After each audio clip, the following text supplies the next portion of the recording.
So I'll start this time. Well, we're back. Talk to me. AT35, you say? Yeah. Right, so this is my Isuzu.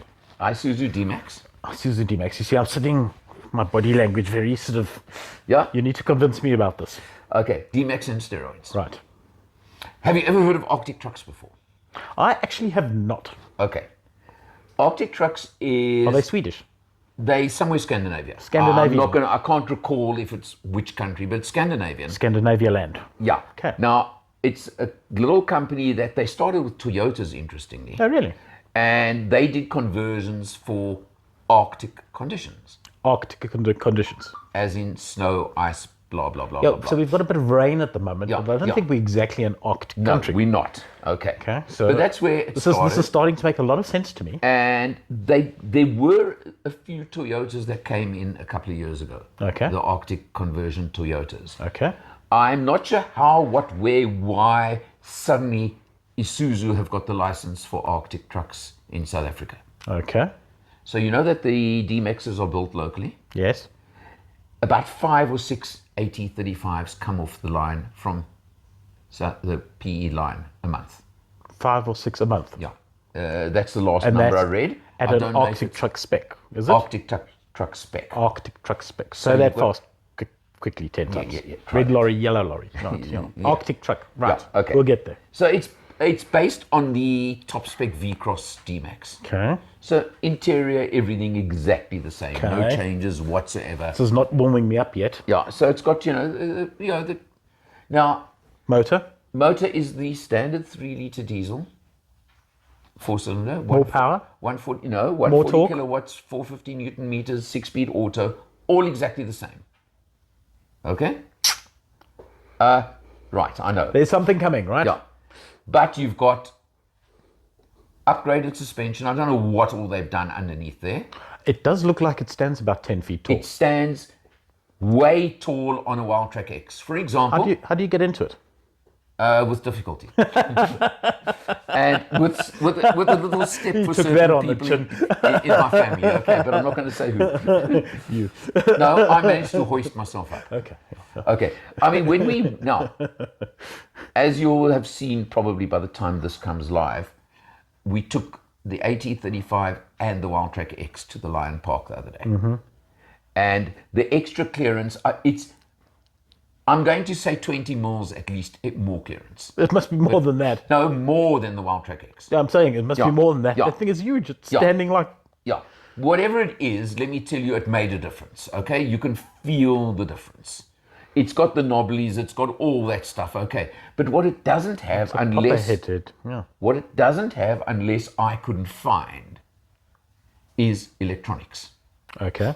So yes, it's got 4-low. Mm-hmm. Yes, it's got a diff lock. Mm-hmm.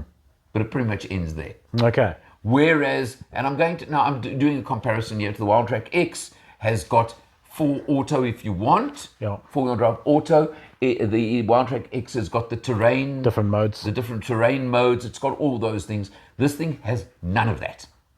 Another thing that I found interesting. You actually know... You need to know how to control your 4x4 to drive it. Yeah.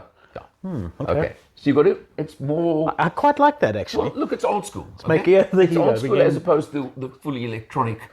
We're getting to where the Isuzu goes. Yeah. Where By degrees, yeah. It's Yeah. true to Isuzu. There you Let's go. be honest. And I'm not knocking. I've said this about Isuzu before. The upper spec D-Maxes and even the MUXs, to me, I wouldn't buy. But I would buy the lower spec ones because I know it's going to go forever. Never break, never fall apart, never let you down. Exactly. So this one's a contradiction now because it's on the upper spec, but it's got all the extra stuff. How much is it? 1160. 1160. Yeah. So it's more expensive than the Wild Track. Holy moly.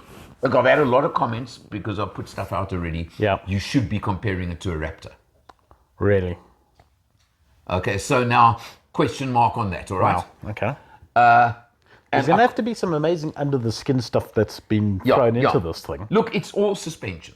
Suspension. Okay, it's all literally underneath the vehicle. So is the ride improved? In other words, when you're driving it on normal roads, I mean, aside from the knobbly tires and that kind of thing, is it less ladder frame jar your spine suspension? Now again, and this is not necessarily a negative, because it's what you want it for and what you're going to use it for. 100%. None of the D-Maxes come close to the Fords when it comes to ride. Bottom line, on road. Yeah. I'm talking on road. Yeah. They just don't come close. Now you've got the added negative of the upgraded off-road suspension knobblies. So no, it ain't the most comfortable on the road. Although it's not uncomfortable. We did a road trip in that yesterday. Yeah. 5 adults on board. Yeah. And nobody was complaining. Sure. And I go back to my early youth, where if you rode in the back of the early double cabs, You knew all about it. You knew all about it, and those were on the road. Those were on the 4x2 road going ones. That's right. Yeah. So you went along like that kind of thing. No, things have improved. Yeah. I mean, it's just, but you're trying to compare it where it sits with this Where it sits competition. Correct. Yeah. So it's a case of. But look, you also. Unfortunately, I'm not going to get the time to drive this particular one, which is annoying. But it's one of those things. The point of it is that it is a very specialized, or it should be a specialized vehicle. Well, and at 5 or 6 a month, I will add the comment that the looks on the car are actually quite appealing because it is super aggressive. Well, they've the wide fenders. You've got sort of all manner. They've stuck everything they've got in the toy shop onto the thing. Yeah. And even the side steps. Do you notice how much higher the side steps are than on the Wildtrak X? It's crazy. Yeah. It's you get the sense of when you're driving that you're going to be looking down and forwards.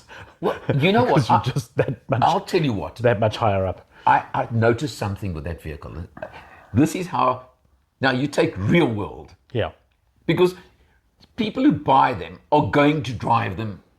Very few people are only going to use it on the occasion for what it's designed. Yeah. The majority are going to be driven almost daily.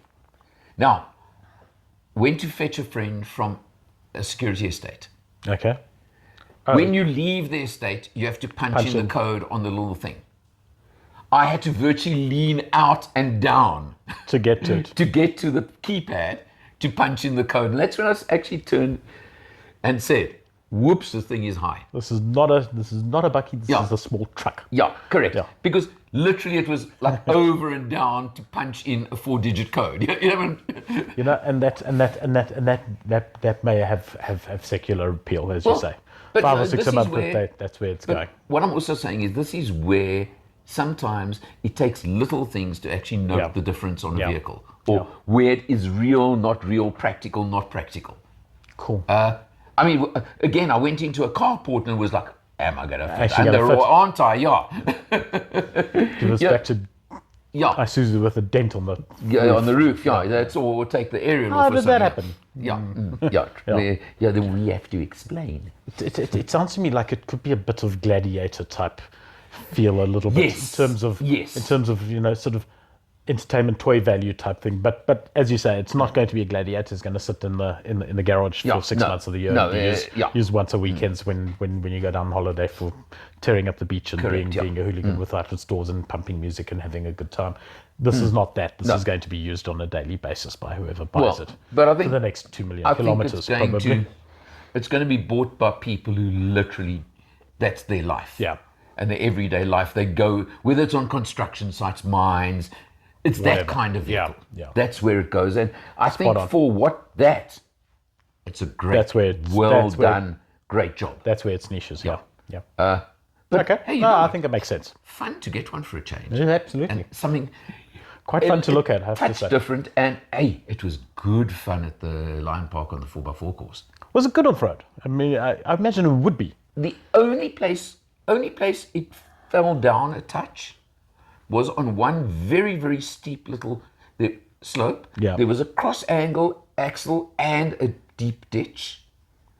And you noticed the lack of electronics on the 4x4 system. So it's where the Wildtrak X just electronically fixed itself. Oh, let's do that. You know how these things work? Yeah. And it was in full auto as well. Yeah. And zip, when I did it in the Isuzu, 80, you just add a little bit of... no, it would not do it without the diff lock. Okay.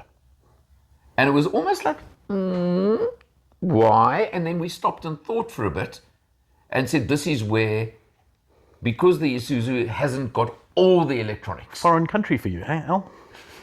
The land of thought. Hey. But that's why. But Okay. does that make sense? Yeah, it does make sense. Because for a moment or two, I was like, no, I'm not happy that this couldn't do it. It must do it, yeah. It must do it.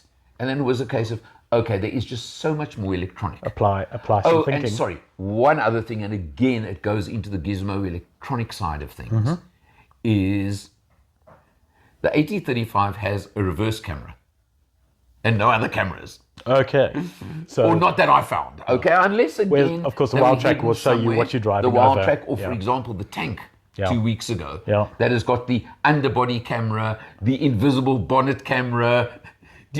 Now, when you're in tight 4x4, yeah, where there are tree stumps, there are rocks, there's this, there's that, the other thing. it helps. When you ain't got none of those, So no, you've got a great Terence Tracy in front of you guiding you. Well, I was about to say, Yeah. I'm not actually convinced by those cameras. And if Yeah. you can just divert for 30 seconds on this, the Ford, for example, has that thing. By the time you've identified a rock as a rock, you have no idea how big it is or where it sits in relation to the vehicle. So you still have to get out your car and have a look and see. And then you can say, oh, it's that rock. Then you know where that rock is, but it's not necessarily giving you look, the full 3D Let's give a shout out to visualization. Terence for a second.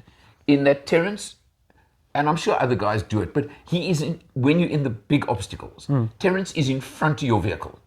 And he's literally Yeah, directing you inches. Oh, which is 4x4 is proper is all about. 4x4, Yeah, okay? Now, you know he's doing it. But you're still worried. No, I trust Terence 1,000,000%. No, that's the car. But it's still you don't nice want to to dent it. see. You don't want to dent it. And yeah, we've got the cars on media. Exactly. Yeah, exactly. You don't want scratches and dents and scrapes and things. So that extra camera Helps. just was that peace of mind. Okay. Whereas, as I say, this one Yeah, had, I'll give you that. yeah. And also because 2 weeks ago I went through the same obstacles using the cameras, Yeah. this time it's, I want to see. Can't remember where that bloody tree stump is. Yes. Yeah, Oh, wait. correct. Yeah. I found it. Yeah. None of that happened to us, eh? Okay. None of that. But I think that covers the AT35. You know Interesting what? vehicle. Interesting. And I've told you so many times, and I've told viewers so many times, I love the different. I love the less common. 5 or 6 a month, to me, that's the less common. Sure. What a pleasure. Let's leave it there. Leave it there. Cheers. See you next time. Your turn. Hello, my name is Michael. I'm the owner of CHANGECARS and the host of the TV show All Things Motoring. I have one mission, and that is to make a difference to the motoring public. Making a difference how? Making sure that you have safe options, making sure that you have knowledge. In that regard, it is my absolute pleasure and privilege to work with Alan Rosenmeyer of MotorMatters. The man with a hat, I'm the man with no hat. He's the man with the knowledge. Thank you for watching.